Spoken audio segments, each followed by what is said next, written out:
ଗଞ୍ଜାମ ଜିଲ୍ଲା ସଦର ଥାନା ଅନ୍ତର୍ଗତ କୁକୁଡ଼ାଖଣ୍ଟି ଗ୍ରାମର ଶେଷରେ ଥିବା ମୁକ୍ତେଶ୍ୱର ଦେଉଳ ବନ୍ଧରୁ ଜଣେ ଯୁବକଙ୍କ ଶବ ଉଦ୍ଧାର ହୋଇଛି। ଯୁବକ ଜଣକ ହେଲେ କୁକୁଡ଼ାଖଣ୍ଟି ଗ୍ରାମର ବଡ଼ ସାହିର ଦଣ୍ଡ ମନ୍ମଥଙ୍କ ସାନ ପୁଅ ଦଣ୍ଡ ସୁଦାମ 33। ସୂଚନା ମୁତାବକ ଶନିବାର ଦିନ ମଧ୍ୟାହ୍ନ ସମୟରେ ଯୁବକ ଜଣକ ଗ୍ରାମର ମୁକ୍ତେଶ୍ୱର ଦେଉଳ ବନ୍ଧକୁ ଗାଧୋଇବା ପାଇଁ ଯାଇ ଆଉ ଘରକୁ ଫେରିନଥିଲେ। ଘରକୁ ଫେରିବା ବିଳମ୍ବିତ ହେତୁ ପରିବାର ଲୋକେ ନିକଟ ଅଞ୍ଚଳରେ ଖୋଜାଖୋଜି କରିଥିଲେ କିନ୍ତୁ ଟେର ପାଇନଥିଲେ। ଗ୍ରାମର ମୁକ୍ତେଶ୍ୱର ଦେଉଳ ବନ୍ଧରେ ଏକ ଶବ ଭାସିବାରେ ଗ୍ରାମବାସୀ ଦେଖିଥିଲେ। ଦଣ୍ଡ ସୁଦାମ ଘରକୁ ଖବର ଦେଇଥିଲେ।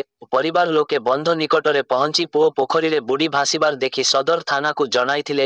ଘଟଣାସ୍ଥଳେ ସଦର ଥାନା ଟିମ୍ ଏବଂ ଅଗ୍ନିଶମ ବାହିନୀ ପହଞ୍ଚି ମୃତ ଯୁବକଙ୍କୁ ପୋଖରୀ ଭିତରୁ ଉଦ୍ଧାର କରି ଶବ ବ୍ୟବଚ୍ଛେଦ ପାଇଁ ବ୍ରହ୍ମପୁର ବଡ଼ ମେଡିକାଲକୁ ପଠାଇଛି। ସେ କେମିତି ପାଣି ଭିତରକୁ ଗଲେ ସେ ନେଇ କୌଣସି କାରଣ ସ୍ପଷ୍ଟ ହୋଇନଥିବା ବେଳେ ପୋଲିସ ପହଞ୍ଚି ତଦନ୍ତ ଆରମ୍ଭ କରିଛି।